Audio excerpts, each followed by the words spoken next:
आखिरी बजट नहीं है, बल्कि सरकार ने बजट के हवाले से जो बिहार की जनता को धोखा दिया है, ये आखिरी कील है उसके ताबूत में। इसलिए कि इन्होंने मजदूरों के पलायन को नहीं रोका, बच्चों की तालीम को चौपट कर दिया। आज एजुकेशन के लिए पलायन है, रोजगार के लिए पलायन है, बीमार भी पड़े तो पलायन है। इन्होंने सिर्फ धोखा की टट्टी के तौर पर इसने भवनों का निर्माण किया, इनके लोगों ने ठेकेदारी की, लेकिन आज मेडिकल के मकानात बन गए, लेकिन कोई डॉक्टर नहीं है। आखिर ये 20 साल की अवधि, इतनी लंबी अवधि कोई कम अवधि नहीं होती है। इससे पूरे तौर पर बिहार का एक पुनर्निर्माण हो सकता था, लेकिन सरकार बनाओ, सरकार गिराओ, कुर्सी बचाओ, कुर्सी पाओ, इसी की लड़ाई में इसने बिहार की 13 करोड़ की जनता के साथ खिलवाड़ किया है। एक बड़ा मामला ये हुआ है कि 500 करोड़ जनता की राशि और लगभग 3000 करोड़ तमाम तर सरकारी सेवकों की तनख्वाह, इन्होंने जाति आधारित जो गणना की, जाति आधारित गणना से बात सामने में आ गई है कि दलितों के और अकलियतों को नौकरी में महरूमी दी गई, लेकिन उन्होंने कोई भी इसके लिए प्रावधान नहीं निकाला है। सीमांचल का पिछड़ापन के लिए कोई विशेष पैकेज नहीं निकाला। जिन लोगों की माइनॉरिटी की 1,95,000 नौकरी गई, एससी की 1,10,000 नौकरी गई, उनके लिए कोई प्रावधान नहीं निकाला। जब आपके पास रिपोर्ट आ गई पैथोलॉजिकल, उसके बाद भी दवा नहीं लिखते हैं, तो छलावा किया है आपने। जनता इसका उससे जवाब देगी। सवाल ये है कि तेजस्वी यादव ने 3 सवाल किया, कहा कि बिजली का दर कम होना चाहिए, सिलेंडर के दाम कम होने चाहिए और महिलाओं को 2500 रुपए देना चाहिए। योजना है वो योजना भाई मैं कह रहा हूँ, अपोजिशन के लीडर हैं, उनके बात मुझे समझ में आती है, वो अपनी बात करते हैं, लेकिन मैंने जो बिहार की जनता को नजदीक से देखा है, उनके पास सबसे बड़ा मुद्दा है कि पलायन कैसे रुकेगा।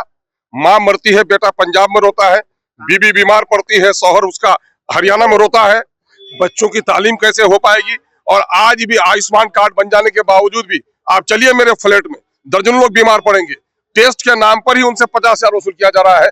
गरीबों का कैसे मसला हल होगा, ये मुद्दे हमारे लिए। और बिहार का सबसे पिछड़ा क्षेत्र सीमांचल है, जहाँ हर साल सैलाब से कटौती होती है, खेतियां कट जाती हैं, उनके लिए कोई प्रावधान नहीं किया है, तो ये मुद्दे हमारे हैं।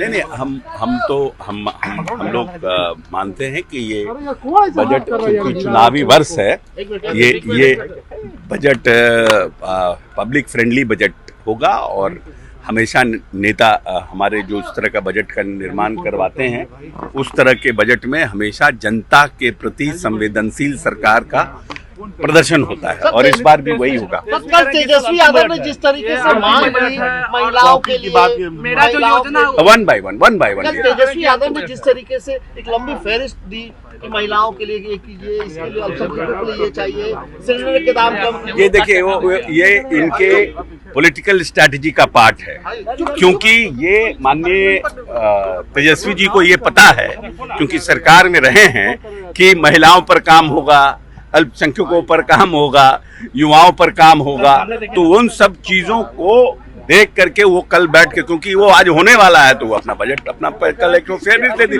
अब आज वो कहेंगे कि हमने जो डिमांड रखा था वो सबको सरकार ने पूरा किया। ये तो बड़ा बहुत तो स्ट्रैटेजी का सीएम का अंतिम बजट, ये बजट है वो अंतिम ही बजट है, इसका सरकार अब ऐसा है कि तेजस्वी जी को नेता विपक्ष का पद छोड़ करके राजनीतिक भविष्यवक्ता का पद ग्रहण करना चाहिए, तभी उनके लिए उचित रहेगा। क्योंकि जिस तरह से राजनीतिक वो भविष्यवक्ता की तरह कर रहे हैं, ये इनका अंतिम मंत्रिमंडल विस्तार है, फिर ये इनका अंतिम बजट है, उस लोगों को ये एहसास कराना चाहते हैं कि हम आ रहे हैं।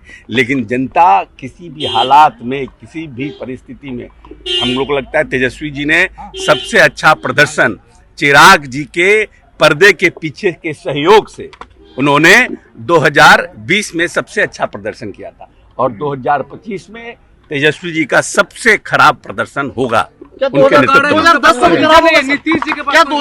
भी खराब प्रदर्शन होगा? हम तो कह रहे हैं कि 2010 सबसे खराब प्रदर्शन होगा, तो निश्चित रूप से 2010 से भी खराब प्रदर्शन होगा। देखिए, चुनावी बजट नहीं है, 20 वर्षों से ये सरकार बजट पेश कर रही है, और भारतीय जनता पार्टी के ही स्वर्गीय सुशील कुमार मोदी जी, भाई तारकिशोर प्रसाद जी, और आज हम सबों के नेता माननीय सम्राट जी बजट पेश करने वाले हैं। यह बजट 13 करोड़ जनता के हित को ध्यान में रखकर उनके कल्याण के लिए बनाया गया है। इसमें गांव है, गरीब है, किसान है, महिला है, नौजवान है, वृद्धजन है, सबों के खुशहाली के लिए यह बजट बना है, जो कुछ ही क्षणों में आप सबों के सामने प्रस्तुत किया जाएगा। लेकिन तेजस्वी यादव है वो सवाल खड़े कर रहे हैं कि मेरा जो योजना है माँ बहन योजना हो या वो कॉपी कर ले सरकार और महिला लोगों को 2500 रुपया महीना। देखिए, इस योजना में जो उनको राय दिया वो एक्सपोज हो गए। माँ बहन योजना का माने है माँ भी उनकी सदन में नेता है, बहन भी पार्लियामेंट में है, 2 भाई एमएलए हैं। माँ बहन योजना अपने परिवार को तुष्ट करने की योजना है। बिहार की 13 करोड़ जनता जानती है कि हमारा हित कौन है, दुश्मन कौन है, और उसी हिसाब से निर्णय भी करेगी 25 में। तेजस्वी यादव ने कल ये कहा कि प्रधानमंत्री को 365 दिन मखाना आप खाना चाहिए, सत्तू घोल के पीना चाहिए, नहीं घोलने आता है तो लालू जी से आके ट्रेनिंग लेनी चाहिए। अब तो उनके कहने का क्या मतलब है? उनको राव रेवन्यू कोर्ट से सम्मन हो गया है। मैं मुझसे छोटे हैं और उनका भविष्य डार्क है। वो अपने कानूनी दाव पेच सुलझाने में सख्ती लगावे। बिहार में उनके लिए कोई वैकेंसी नहीं है। आप लोग भी लगता है कि विपक्ष के नेता की तरह जल्दीबाजी में रहिए, थोड़ा इंतजार कीजिए। बिहार को खुशखबरी मिलेगा और उसमें आप भी शामिल रहेंगे। खुशखबरी देने वाले में सबसे पहले तो आप ही लोग खबर पहुंचाइएगा बिहार की जनता को कि आपके लिए एक खुशखबरी है। बजट में कुछ हो सकती है बड़ी घोषणा होगी। बजट इसीलिए पेश किया जाता है कि जो कमी रह गया है उसको पूरा करना है। बेनिफिट मिलेगा बिहार के लोगों को? अब बिहार को तो लोगों को आज 19 साल से बेनिफिट मिल रहा है।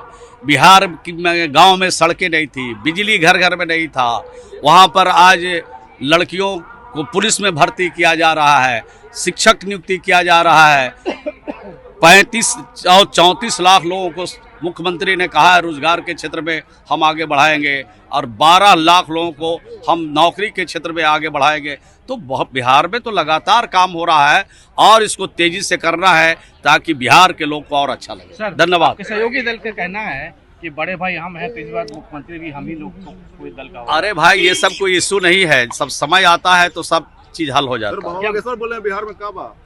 बोले बिहार में सब कुछ बा, और जो ना है इस साल होवे वाला बा।